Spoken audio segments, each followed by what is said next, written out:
Well, hate crimes have become frequent in the United States, and more commonly, the targets are Muslims. That's in a country where Islam remains the fastest growing religion. So how do Muslims, especially those who made a conscious choice to convert, feeling nowadays with Islamophobia on the rise? In the third and final part of his Muslims in America series, RT's Alexei Yaroshevsky spent a day with a white American Muslim convert. To some, Islam is the root of all problems. Not all Muslims are terrorists, but all terrorists are Muslim. To many others who have a clue or read and understood the Quran, it's exactly the opposite. It is a peaceful religion, but these other people have a whole political agenda, and I don't understand it. It's horrifying. Something that has been such a very positive in my life is now being portrayed as a training ground for mindless maniacs, really, who don't care who they murder. Nevertheless, despite pundits and politicians alike continuously failing to see the difference between Islam and its radical offshoots, this religion is expanding at a fast pace. There are still no exact statistics as to how many Muslims are there in the United States. Some statistics say it's 4 million, some double that figure. What's undeniable is the rapid growth of Islam in the country. Only 10 years ago, there were only 50 Islamic schools across the nation. Now this number stands at 200. The same applies to Islamic centers. This number has tripled over the last 2 decades.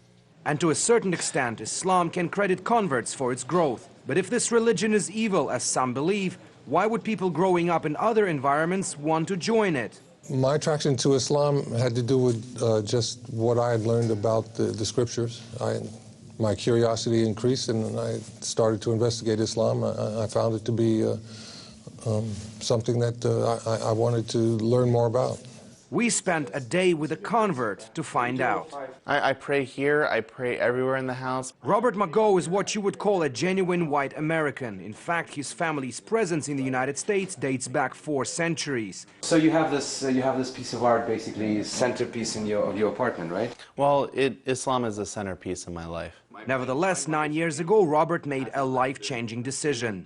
I was raised Christian, and I always liked the idea of monotheism. When I learned about Islam and how it has a monotheistic focus very similar to Judaism, but it has a place for Jesus as a respected prophet, it clicked. One of the more pleasant parts of being a Muslim to Robert is going to mosque prayers.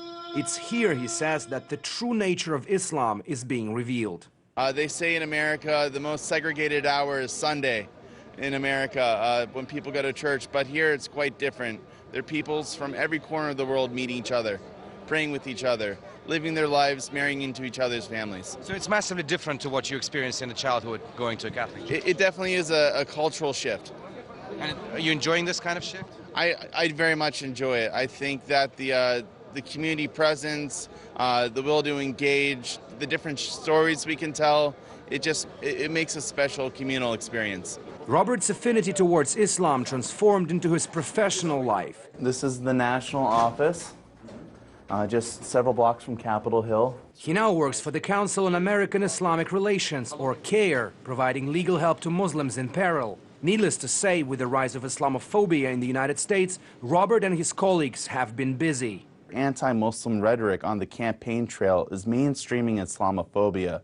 And that's actually translating into acts of discrimination or hate crimes on the ground. An unidentified sender had mailed to our national office and our Bay Area office in California a package with white powder. Thankfully, it was inert. We're constantly under threats, but we remain undeterred. I think that this only inspires us to work harder. We're a lightning rod that attracts this type of hate, but we understand that the whole community is under a similar threat. The notion you would often hear from Muslims in America these days. They acknowledge that thanks to those committing atrocities while associating themselves with Islam, the whole religion is being put into crosshairs.